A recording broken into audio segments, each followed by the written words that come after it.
अस्सलाम वालेकुम साईं चाल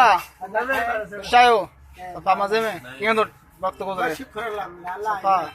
ॾियाल वाला हाणे जेका ई महांगाई थिए हिन में तव्हांजा ख़र्च वधिया आहिनि या घटिजिया आहिनि? ॻाल्हि इहा आहे त अॼु मुंहिंजो साल में 35 रुपया ख़र्च सही हाणे जे इमरान खान आयो न हाणे मुंहिंजो साल में 70 रुपया थी विया छो 35 रुपया में वधिया आहिनि 35 वधिया आहिनि राति जो निंड कान्हे सही ग़रीब माण्हू 35 जे मथां 35 वधी विया 70 रुपया साल में ख़र्च चाह पाण कंदा न आहियूं 9 साल 70 रुपया साल में ख़र्च तव्हांजो हा इन में माना जेको 70 रुपया तव्हांजो आहे इन में वठो छा छा? इन में छा वठंदा आहियूं असां वधि में वधि 10 रुपया 2 रुपया लूणु मिलंदो आहे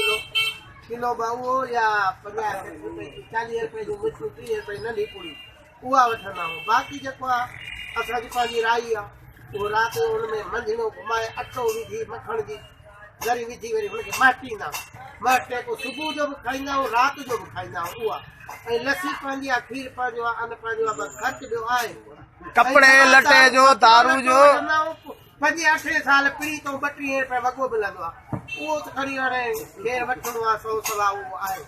उहो बि 10-12 साल उहो हिसाब सां 30 में ऐं दवा दारू फोती मोती शादी जे सूर पए थो बुखार पए थो पोइ हलिया त ॿाहूं ॿधंदा त बगोरी वधीक पोइ ॾेई छॾींदा आहिनि ग़रीब ऐं शादी वग़ैरह ते शादी वग़ैरह ते असां रवाज़ ई न आहे न केॾे भरियूं न खाऊं न कुझु इहे को सॾु ॾींदो आहे ॿाहिरि आहे मां त कयो ई न इहो रवाज़ मुंहिंजो ख़तमु आहे